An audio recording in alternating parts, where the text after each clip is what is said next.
Мемлекеттік қызмет істері және сыбайлас жемқорлыққа қарсы іс-қимыл агенттігінің қалалық төрағасының айтуынша, жалақы төлеудің пилоттық апробациясы осы жылы іске қосылған. Жаңа жүйе 2 бөліктен құралады. Ол факторлық балдық шкала негізіндегі кепілдендірілген лауазымдық жалақысы және бонустар. 8 басшы лауазымға бұл тарамайды. Бұл жақсылық тек қана мамандарға тарайтын болады. Соның арқасында мамандардың айлығын біз 30%-ға агенттігін төрағасының тапсырмасы бойынша көтеруін жоспарлап қойдық. 50%-дан 30%-ды алсақ, 20% қалмай ма? Ол ақша қайда кетеді?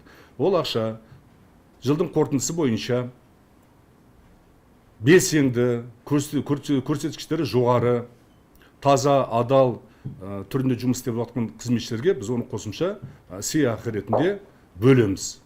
Факторлы балдық шкала жүйесіне ілінген қызметкер жыл қорытындысында 4 жалақыдан басталатын бонусқа үміткер бола алады. Яғни айлығы көбейіп, мәртебесі өседі. 16 жылдан бері қызмет атқарып келемін.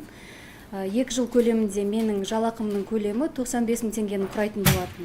Осы жыл басынан бастап пилоттық жоба аясында айлығым 220 мың теңгеге көтерілді. Жалпы жалақының көтерілуіне байланысты бұрын біз ата-анамызбен тұратынбыз отбасымен бірге. Енді өзіміздің жеке шаңырағымызға қол жеткізіп отырмыз осы жалақының көтерілуіне байланысты. Және де басшым айтып кеткенде, осы 42 айынан бастап агенттік төрағасының тапсырмасы бойынша 30%-ға тағы да жалақымыз көтерілсе, енді нұр үстіне нұр енді. Брифинг барысында департамент басшысы Шымкент қаласы бойынша мемлекеттік қызмет істері және сыбайлас жемқорлыққа қарсы іс-қимыл департаменті құрылғанын мәлімдеді.